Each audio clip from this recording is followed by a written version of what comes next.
This is The Scoop for Tuesday. I'm Josh Holton with the WMNF News headlines.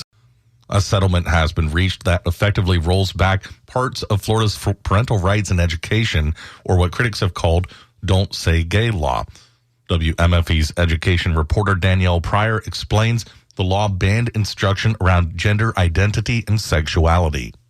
More than a dozen parents, teachers, and students, along with Equality Florida, have reached a settlement with the Florida Department of Education and school districts. The settlement will allow K-12 students to speak and write freely about sexual orientation and gender identity in class participation and schoolwork. It'll also reinstate gay-straight alliances throughout the state. The parental rights and education law banned instruction around gender identity and sexual orientation in Florida K-12 schools starting in 2022.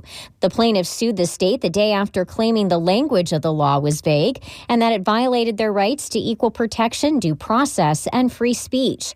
In Orlando, I'm Danielle Pryor. The NAACP says black student athletes should reconsider attending public colleges and universities in Florida. The NAACP sent a letter to NCAA President Charlie Baker, as well as current and prospective student athletes. It was in response to the University of Florida and other state schools that have eliminated their diversity, equity, and inclusion programs. The letter read, quote, "This is not about politics. It's about the protection of our community, the progression of our culture, and most of all, it's about your education and your future," unquote. Last year, Republican Governor Ron DeSantis signed a bill prohibiting the use of state funds for any DEI programs. A case being heard in the Florida Supreme Court is challenging the governor's overhaul of a black North Florida congressional district. Yesterday, WMNF's Chris Young reports a nonprofit advocacy group, along with over 31 current and former elected state officials, took a legal step against the redistricting. Public Rights Project, with the support of Florida leaders, filed an amicus brief. The briefs are used to provide the court expert information or insight on a case.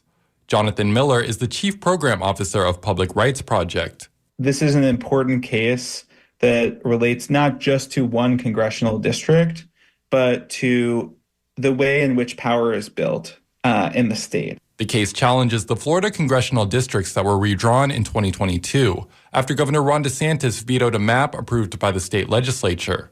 The new map split Florida's traditionally black represented Congressional District 5 into 4 other districts. This case is an injustice because there's a long history of representation in the community, and there was a clear effort to override that by the state legislature and the governor. And so we wanted to make sure that the voices of black communities remain strong in Congress in North Florida. The group claims that this is part of a wider range of attacks nationwide, citing 14 states passing restrictive voting laws last year.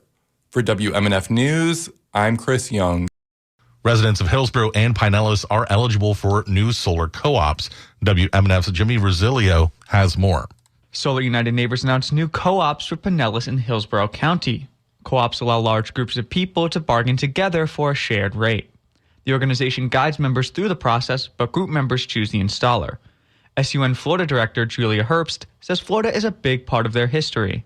St. Petersburg, a lot of the municipalities in Pinellas County and Hillsborough County have supported us. We're on our 8th or 9th solar co-op here. So we literally have hundreds of people with millions of dollars of electricity bill savings. Co-ops are free to join, and each member decides whether they want to buy in.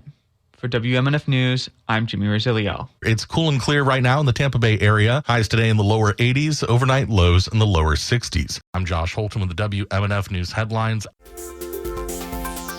This is The Scoop, recorded at WMNF Tampa.